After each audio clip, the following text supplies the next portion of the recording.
Kinukuha nga ba ng San Miguel Beer ang 6'8" forward na si Kenneth Farid bilang import nila para sa darating na Commissioner's Cup?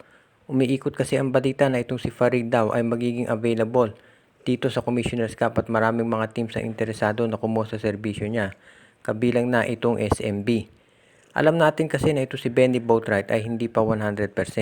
At ang balita nga ito ay hindi maglalaro dito sa Nobyembre kung kailan magsisimula itong Commissioner's Cup. Ang balita itong si Boatwright ay magiging available pa lamang sa buwan ng Disyembre. So ibig sabihin, yung first month baka hindi makapaglaro ito si Boatwright sa SMB.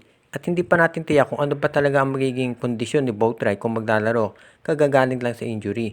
Kaya kinukonsidera ngayon ng San Miguel ang maraming options, kabilang na nga itong si Kenneth Farid. Alam natin na meron ding mga ibang teams na interesadong kumuha dito, lalo na yung mga wala pang imports katulad ng Meralco. So yan na nga, abangan natin kung itong si Farid nga ay makuha nila. Si Farid ay isang 10-year veteran sa NBA at ito ay kilala doon sa kanyang pagiging defensive player. Medyo undersized ito sa center sa NBA pero sa PBA ay pwedeng-pwede ito. At ito ay very defensive oriented at magiging bagay ito sa San Miguel na kapares ni Junmar Fajardo. Kaya yan ang abangan natin kung ito si Farid nga ay talagang maglalaro dito sa San Miguel. Kasi alam din natin na meron pang mga ibang teams na gustong kumuha dito, pero syempre kung sweldo lang pag-uusapan, mahirap tapatan ang SMC dahil sila usually pinakamalaki kung mag-offer. Ngayon, kinakailangan din natin i-consider na kung itong si Farid ay magpo-focus to sa inside play, kinakailangan i-consider din ng San Miguel na baka kailangan magdagdag sila ng isang pang outside scorer para hindi naman sumikip dun sa loob. Kaya ngayon, kung ito si Farid makuha ng SMB, makaka-jackpot sila sa kanilang import dahil ito ay kilala sa kanyang kalibre ng laro at malaking maitulong dito sa San Miguel. Mukhang good news ito sa Barangay Ginebra dito sa Game 5. Dahil ayon dito sa report na lumabas sa Spin PH, nakapili na raw ng team itong si Troy Rosario. At ang report, ayon ang clue na binigay ni Homer Sison ay the rich got richer. So obviously mukhang ang tinutukoy dito ay Barangay Ginebra dahil syempre SMC ang mayaman dyan. Although of course alam natin mayaman din ang Converge at MVP Group. Pero kung pag-uusapan na yung paggasto sa basketball, walang kapares itong SMC. So mukhang si Troy Rosario ay napili na itong Barangay Ginebra at dyan siya maglalaro. Kaya iyan ngayon ang inaabangan ng maraming fans dito. Yung announcement ni Troy Rosario na siya ay maglalaro dito sa Barangay Ginebra. Kung sakasakali nga na si Rosario ay maglaro dito sa Gene Kings, masasabi natin talaga na naka-jackpot dito Barangay Ginebra. Dahil alam natin na si Troy Rosario talaga yung kanilang kinakailangan. Kaya ito ngayon ang masasabi natin talaga na kinakailangan gawin ng Barangay Ginebra. Mas-secure yung serbisyo nitong si Troy Rosario dahil yan naman talaga ang kanilang kinakailangan. Kaya pwede nating masabi na itong si Troy Rosario ay isa dun sa mga players na magiging susi sa hindi lang dito sa Governors Cup, kung hindi lalo-lalo na sa Commissioners Cup dahil unlimited yung height ng mga imports. Kung ikaw Barangay Ginebra, ang tanong nga ay paano ka mag-a-adjust dito sa susunod na conference lalo na at wala itong si Isaac Go. Kaya iyan nga ang dahilan kung ba't pinupursige nila itong si Troy Rosario na makuha. Kaya dahil si Coach Tim ko na mismo nagsabi na grabe ang minuto na nilalaro ni Japit Aguilar dahil nga walang kapalit.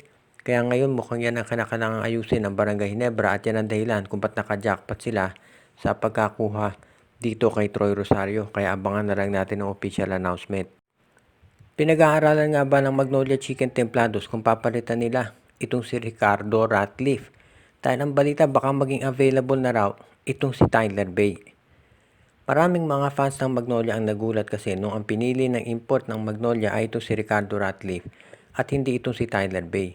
Dahil ito si Tyler Bay, nadala sila sa finals. Isang bagay na hindi nagawa ni Ratcliffe nung siya pa ang import nila. At ang mas malaking advantage kasi ni Tyler Bay, mas bata ito kaysa dito kay Ricardo Ratcliffe na 35 years old na. Pamilyar din naman si Bay dito sa sistema ni Coach Chito Victorero dahil syempre kalalaro lang nila dito sa Magnolia Hotshots. At kung napanood niyo yung finals ng San Miguel at ng Magnolia, yes, natalo Magnolia doon. Pero na-neutralize ni Bay itong si Benny Boatwright. Kaya yan ang nakikita natin na paraan kung bakit ito si Tyler Bay ang gusto ng mga fans na makuha ng Magnolia. Pero kinakailangan din natin i-consider siyempre na baka may iba pang dahilan kung bakit si Ricardo Ratcliffe ang kanilang pinili. Pero kung sakali na maging available nga ito si Tyler Bay, hindi kaya mas maganda na iyan ang kunin nilang import para magamit dito sa darating na Commissioner's Cup. Isang mas bata at mas athletic na import na may outside scoring ang pwede nilang makuha. Kung sakasakali sa tingin ko magiging mas maganda performance ng Magnolia kung ito si Tyler Bay ang kanilang maging import. Dahil syempre yan ang hinahanap nila ngayon, yung makatutulong pagdating sa kanilang scoring. Kaya sa tingin ko itong Magnolia Chicken Templados, kinakailangan pag-aralan mabuti kung dapat nga ba na itong si Tyler Bay ang kanilang kunin at hindi si Ricardo Ratcliffe. Marami pang kinokonsidera itong Magnolia ngayon pero so far yan ang mukhang matinding issue na hinaharap nila kung papalitan ba itong si Ratcliffe kapag naging available na itong si Tyler Bay dahil yan ang pinag-aaralan mabuti ngayon nitong Magnolia kung sakasakali nga na maging available. Ang Converge Fiber Excess ngayon ay kabilang doon sa mga teams na busy sa pagpe-prepare dito sa darating na Commissioner's Cup at marami silang kinokonsidera ngayong options na pagdagdag. At ang isa sa mga tinitignan ng Converge ay yung pagkuha ng mga additional scorer dahil alam natin marami na silang big men na paparating. So yung mga wingmen at mga shooting guards naman ang tinitignan nila. In particular, gusto nilang kumuha ng isang magko-complement dito kay Shawnee Winston na scorer. So ang isa raw doon sa kinokonsidera nila, actually matagal na itong kinokonsidera nila, itong si Bong Quinto ng Meralco. Itong si Coach Aldin Ayon, nung siya pa may hawak sa Converge, ay matagal nang gustong makuha itong si Quinto pero hindi pumayag ang Meralco noon. So ngayon mukhang gusto raw ulit subukang kunin ng Converge itong si Bong Quinto pero hindi pa natin tiyak kung papayag ang Meralco dyan.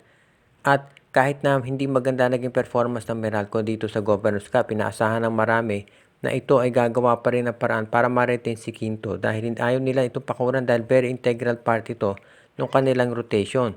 Kung makikita ninyo, usually si Quinto ginagamit yan pag post up ng mga ibang forwards o kaya shooting guards ng ibang team dahil meron siyang height mismatch. Kaya ito si Quinto medyo mahirap pakawalan yan ng Meralco unless maganda talaga ang i-offer ng Converge. So yan ang titignan natin kung ang Converge ay makakagawa ng magandang offer dito sa Meralco para ma-entice sila na pakawalan itong si Bong Quinto. Dahil alam natin na pwedeng i-offer ng Meralco ito si Alin Maliksi pero hindi pa natitiyak kung yan ay tatanggapin ng Converge. Baka mas piliin kasi ng Converge talaga ito si Quinto dahil mas mahusay ito na defensive player. At ang hinahanap ng Converge ngayon ay yung mga two-way players talaga. Kaya sa tingin ko mukhang itong si Quinto ang talagang gustong makuha ni Coach Franco at Yensa. Pero sa bandang huli, siyempre depende yan kung magkakasundo sila nitong Meralco Bolts sa kung anumang deal na pwedeng mangyari.